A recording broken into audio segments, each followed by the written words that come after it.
Hey everybody, it's Liz. Today I'm coming at you with a project. This is my third and final project for SaCrafters shop as a guest design team member for the month of April. And this is SaCrafters card, if you guys are not familiar with her.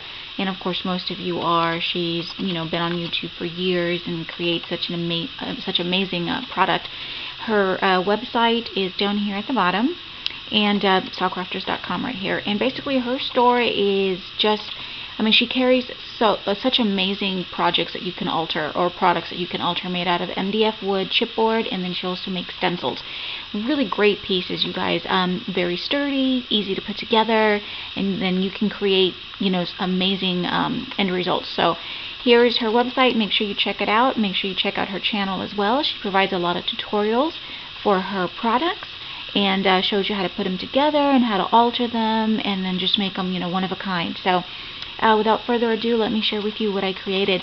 So this project, I used, let's see, this is the Fancy Box number 1, and it is a really cute box, nice size. I'm actually going to use mine to store a mini album, which I believe this is what she's done as well. But this is the sample product unfinished, and then this is, how Sa altered hers. She left off the top, which you can do. You can just cover the top part with embellishments, and you don't have to have this area right here, or this piece right here. I did include that in mine. I just like the way that it looked. So really great piece, you guys. You can use this to store all kinds of things inside.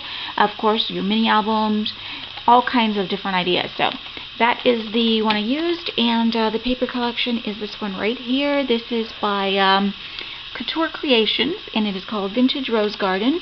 I've had this for a while and have not had a chance to use it, so I finally decided to use it on my fancy box. So it's really pretty. It's a lot of pinks, peaches and greens, and of course creams. It's a little bit vintage, so just right up my alley. So I used that paper collection.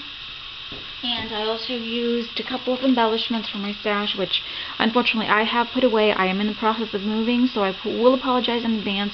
There will be some boxes in the background. I'm, getting ready to move following next Friday. I also used this ribbon here. This is by Paper Source, and it's a olive branch ribbon. I love this stuff. I use it quite a bit.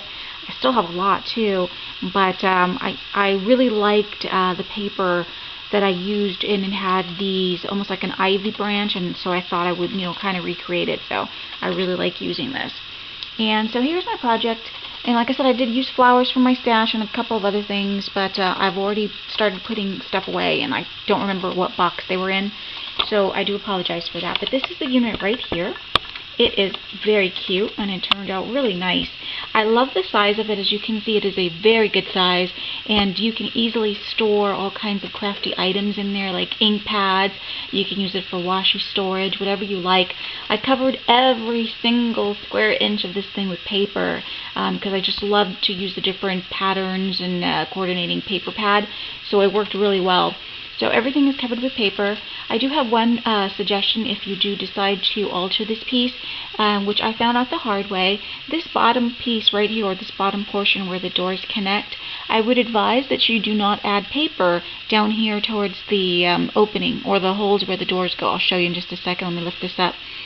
As you can see, when you open the doors, it's a little tight, so it was ripping the paper. I had to rip off a piece of it, and I'm just going to take some sanding paper and sand it down. So I suggest maybe just adhering paper up until this point right here, and leave about a 1/4 inch, and maybe you could just paint it.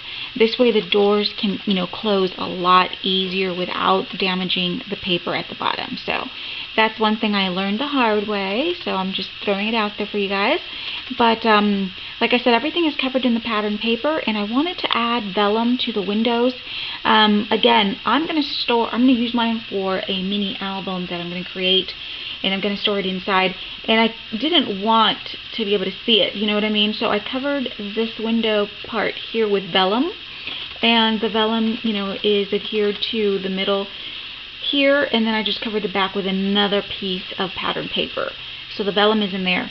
And I'm even thinking of, like when I have a mini album, like I said, but I'm also thinking of using like a little light, putting like a little light in here. And I think that would be really cute too, because when you turn it on, you can see the faint glow coming, through the vellum. I think that one might be really pretty. So, really nice. This is where I love that paper that I was telling you about with the sort of like an ivy. Can't even think right now.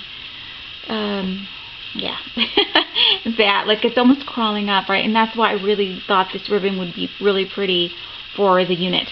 So let me share with you. Like I said, the whole thing is covered with paper. I used this particular one and did not cover it up because I thought it was so pretty with all the florals and the leaves. And so I used that paper for the sides. So I've got that there, and then on this side as well. See how pretty it is? I just love all the details on the florals and the leaves and stuff. So I didn't want to have to cover that up, and I left it plain. And the same thing in the back. Really pretty. I wanted to keep this quite simple because I'm thinking this is going to be a gift for my mom for Mother's Day. And, she likes simple things, vintage, but, pretty, nice, and sort of vintage shabby florals, things like that. So I wanted to keep it for her. Up here, I might add something else. I'm not sure yet, but for now, I think, this is all I did. Like I said, it's very easy to put together. I did not even have to follow the directions, but the tutorial is available on SaCrafters channel.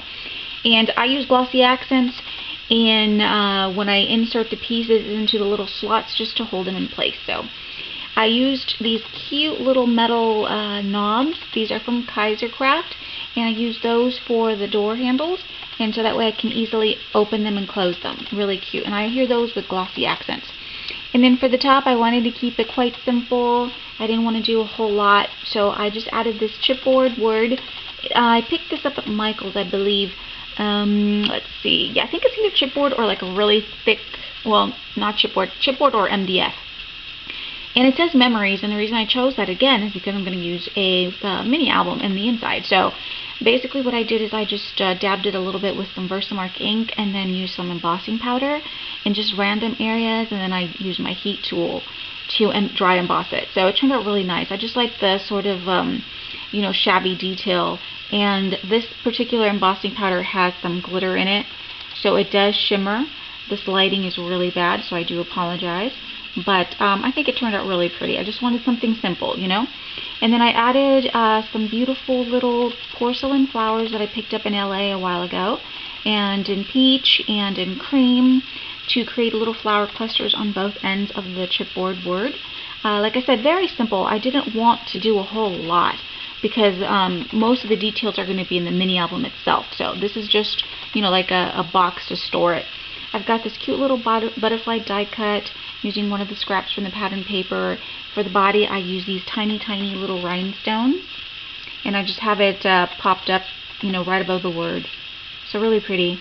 All my edges were distressed with a distress tool and some sanding lock, and I left them sort of, distressed, as you can see. I was going for that, that distressed look. So I didn't ink any of the edges. I wanted it to look like it's, used. It has some wear. It's a vintage piece after all. So, and of course this is where I use that pretty little vine ribbon, and it's so pretty. And I have it mimicking the way that the vines go up on the front part and then on the sides. See how there's, a little bit of green. So I just adhered a little bit of glue on here and then have it wrapping around the sides and then coming in towards the middle.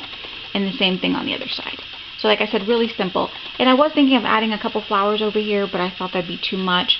The way that my mom's going to store this, I didn't want anything from the sides to, get in the way and get damaged. So I thought just, some detail up front would be enough. So it turned out really pretty. I did finish the bottom as well. Like I said, every square inch is covered with beautiful pattern papers, and I wanted to use different patterns and different colors from the collection. So really pretty. I think it turned out really nice. Great, great project. And honestly, you can just make anything with SaCrafters products. All it takes is some embellishments and some beautiful pattern papers, and then you have a work of art. And I think this is going to make a great gift for Mother's Day, you guys. And it's a great way to store, items from your craft stash, photo albums, whatever you want. So great, great size. Great project.